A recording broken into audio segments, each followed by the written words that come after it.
Mardi 18 novembre, le média américain Axios a indiqué que les États-Unis élaboraient une nouvelle version de leur proposition de paix pour mettre fin à la guerre russo-ukrainienne. Le plan en 28 points est sans doute le cadre le plus complet proposé jusqu'à présent pour un éventuel règlement. Il comprend des dispositions sur la division territoriale, d'éventuelles réparations de guerre, la future structure des forces armées ukrainiennes et, point crucial, des garanties de sécurité. « Je suis optimiste à ce sujet », a déclaré Kirill Dmitriev, représentant la partie russe, à Axios. Assistons-nous au moment qui, après près de 4 ans de guerre à grande échelle, pourrait conduire à un cessez-le-feu et en quelque sorte une paix? Un certain nombre de facteurs qui façonnent l'environnement géopolitique actuel suggèrent que cette tentative pourrait en effet avoir les meilleures chances de succès parmi toutes les initiatives menées à ce jour par l'administration Trump. Alors, la paix est-elle sur le point d'arriver? Examinons le plan proposé et les zones d'incertitude qui l'entourent.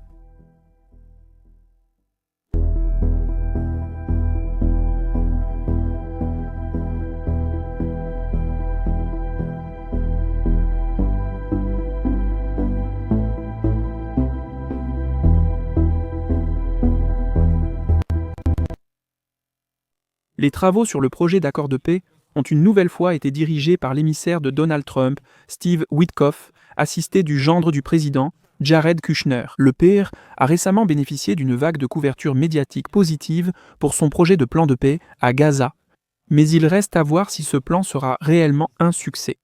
Encouragés, ils ont tourné leur attention vers le dossier russo-ukrainien. Leur principal interlocuteur du côté russe était Kirill Dmitriev, le chef du Fonds souverain de la Russie. Les discussions se sont surtout tenues lors de la visite de Kirill Dmitriev à Miami du 24 au 26 octobre. Le plan a fuité dans les médias le 18 novembre probablement au profit des Russes. Sous la publication d'Axios, Steve Witkoff a accidentellement indiqué que la fuite venait de M. Kay, probablement une allusion à Kirill Dmitriev. Le 20 novembre, Axios a obtenu l'accès aux dispositions substantielles du projet. Ni les Ukrainiens ni les Européens n'ont participé à ces premières discussions. Selon Washington, ils devaient rejoindre plus tard. Sans surprise, ce fait a été accueilli avec irritation à Paris et à Berlin. Après tout, c'est l'Europe qui maintient actuellement l'Ukraine dans la guerre. Quelques jours plus tard, le 23 novembre, l'Europe a répondu à l'initiative américaine lors d'une réunion à Genève. L'Allemagne, la France et le Royaume-Uni, le soi-disant E3, ont coordonné la réponse. Les discussions en Suisse comprenaient non seulement le groupe E3, mais aussi des représentants américains, parmi lesquels Rubio et Witkoff, ainsi que des responsables ukrainiens, Andriy Yermak et Roustem Oumierov. Passons maintenant au plan lui-même et exposons ses dispositions tout en intégrant les amendements européens, au fur et à mesure. Nous devons également garder à l'esprit que tout ce dont nous discutons reste à un niveau élevé d'abstraction. L'élément le plus déterminant résidera inévitablement dans les détails. L'accord commence par une confirmation de la souveraineté de l'Ukraine et un pacte de non-agression à signer par la Russie, l'Ukraine et l'Europe. Ici, l'Europe propose un amendement élargissant le pacte pour inclure également l'OTAN.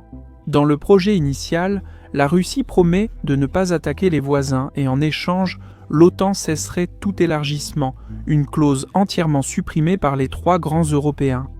Les États-Unis, quant à eux, se positionnent comme médiateurs entre la Russie et l'OTAN, un rôle que l'Europe a supprimé, le remplaçant par un langage plus neutre. Le point 5 stipule que l'Ukraine doit recevoir des garanties de sécurité fiables. Cela mérite qu'on s'y attarde, car c'est l'un des éléments les plus cruciaux de tout le plan.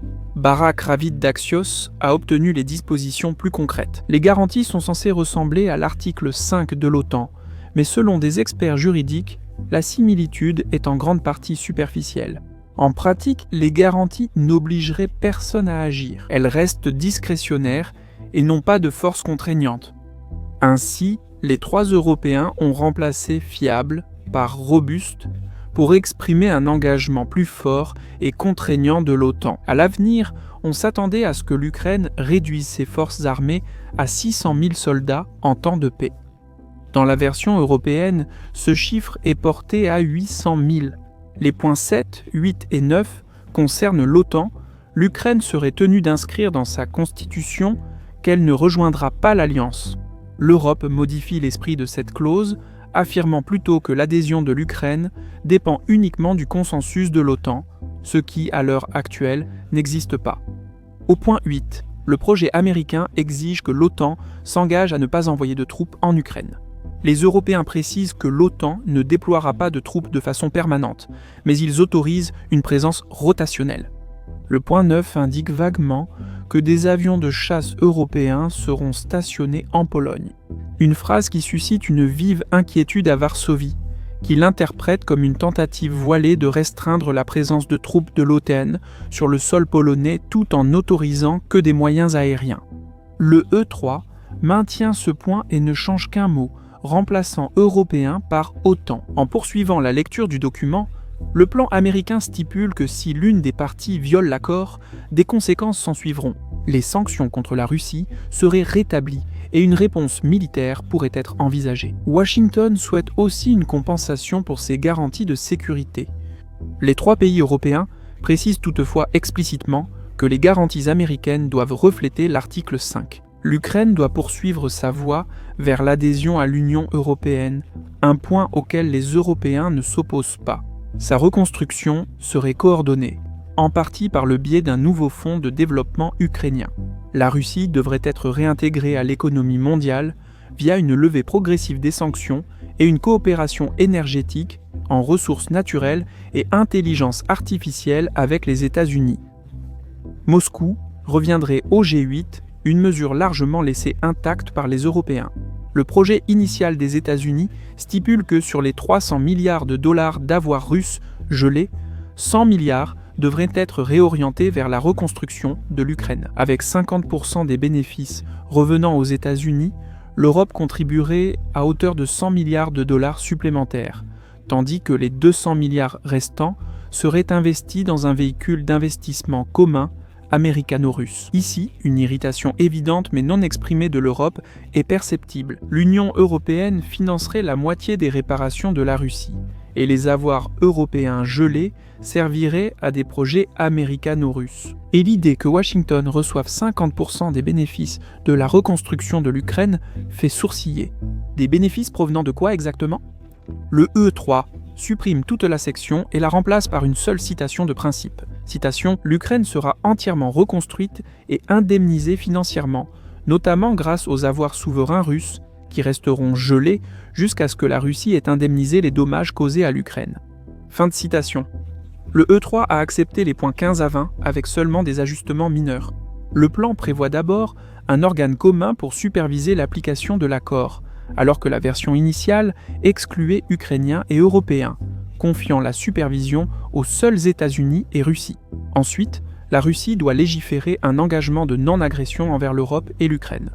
Les États-Unis et la Russie reprendraient leur coopération pour prévenir la prolifération nucléaire, tandis que l'Ukraine ne s'engagerait pas à poursuivre l'acquisition d'armes nucléaires. L'électricité provenant de la centrale nucléaire de Zaporijia serait répartie équitablement entre la Russie et l'Ukraine. Le point 20 consiste en des engagements généraux en faveur de la tolérance et de la compréhension. La prochaine grande controverse survient au point 21. Territoire. Selon le projet américano-russe initial, la Crimée et les régions de Louhansk et Donetsk seraient reconnues de facto comme russes, tandis que Kherson et Zaporijia seraient dits partagés le long de la ligne de contact. Les 3 Européens s'opposent ici, refusant de concéder l'ensemble du Donbass à la Russie. Leur version prévoit une division strictement le long de la ligne de contact existante. Dès lors, les 2 parties doivent renoncer à toute revanche militaire, et la Russie garantir à l'Ukraine la libre navigation sur le Dniepr. Tous les prisonniers de guerre et leurs dépouilles doivent être rendus, y compris les enfants enlevés. L'Ukraine suspendrait les élections dans les 100 jours suivant la paix, ce que les Européens remplacent par la citation « dès que possible ». Un autre différend concerne le point 26, où les États-Unis proposent une amnistie totale pour les 2 parties. Les 3 pays européens retirent ce point et ajoutent un texte sur le soutien aux victimes. La disposition suivante stipule que les 2 parties acceptent un processus de surveillance de la paix supervisé par un conseil présidé par Donald Trump, ce que les Européens acceptent. Le projet se conclut par un cessez-le-feu immédiat. Le groupe des 3 Européens précise quand ce cessez-le-feu entrerait en vigueur. Les Ukrainiens ont jusqu'au 27 novembre pour répondre. Comme on le voit, les États-Unis et l'Europe prennent ce plan très au sérieux. Et malgré des divergences d'intérêts évidentes, le plan a une réelle chance d'être mis en œuvre. Si la décision ne dépendait que de ces deux parties, bien sûr, les acteurs clés resteraient l'Ukraine et la Russie. Ne nous faisons pas d'illusions, la Russie n'a pas changé ses objectifs stratégiques envers l'Ukraine. Ses objectifs restent les mêmes, la conquête totale et ou la subjugation de la direction ukrainienne. Le plan le prévoit-il ? Même dans la version américaine, ce n'est pas le cas. Ce qu'il prévoit, c'est une citation, une fenêtre d'opportunité permettant à Moscou de se regrouper, une réintégration économique mondiale, une coopération renouvelée avec les États-Unis, de faibles garanties pour Kiev et des réparations minimales instaurent un scénario où le plan Witkoff offrirait à la Russie l'occasion de reconstruire sa puissance. Cette fenêtre pourrait durer 3, 5 ou 10 ans, après quoi Moscou pourrait revenir pour une revanche contre l'Ukraine ou lancer une nouvelle agression contre d'autres États voisins. Étant donné la profonde destruction de son industrie pétrolière et, plus largement, de son économie, la Russie pourrait être fortement tentée par une telle option, même si elle bénéficie actuellement d'un élan sur le champ de bataille. Malgré l'échec à atteindre les objectifs majeurs de la guerre et un résultat désastreux pour le pays, les propagandistes du Kremlin sauraient sans doute présenter cela comme une victoire à ce stade. C'est pourquoi beaucoup spéculent que la version originale du plan était en fait une version russe, une théorie qui aurait été confirmée par le sénateur Mike Rounds. Cela expliquerait également la tournure distinctement russe présente dans la première version du projet. L'Europe a vite reconnu les risques du document initial et a apporté d'importantes révisions. Plus important encore, elle a renforcé les garanties de sécurité, créant une véritable ambiguïté quant à la possibilité que l'OTAN soit contrainte d'intervenir militairement si la Russie rompait l'accord. Elle impose également d'importantes charges financières à la Russie pour la reconstruction de l'Ukraine et refuse d'accorder à Moscou un droit automatique sur les parties du Donbass encore contrôlées par Kiev. De plus, le groupe des Trois retire toute allusion à une amnistie générale pour les crimes de guerre russes. Et bien que même la version européenne contienne encore des dispositions qui sont politiquement difficiles pour Kiev. Par exemple, le fait que la Russie serait réintégrée dans l'économie mondiale comme si de rien n'était. Il est fort probable que Zelensky signerait immédiatement un tel accord. Malgré le succès remarquable de l'Ukraine dans ses frappes à longue portée contre les infrastructures critiques russes, Kiev fait face à des difficultés croissantes sur la ligne de front, dont la cause profonde reste inchangée, des déficits chroniques de mobilisation et des taux de perte en hausse. Les forces armées de l'Ukraine tiennent la ligne avec une pression croissante alors qu'un hiver difficile approche. Mais ce n'est pas tout. Le moment de la fuite du plan de paix pourrait être lié à un autre événement.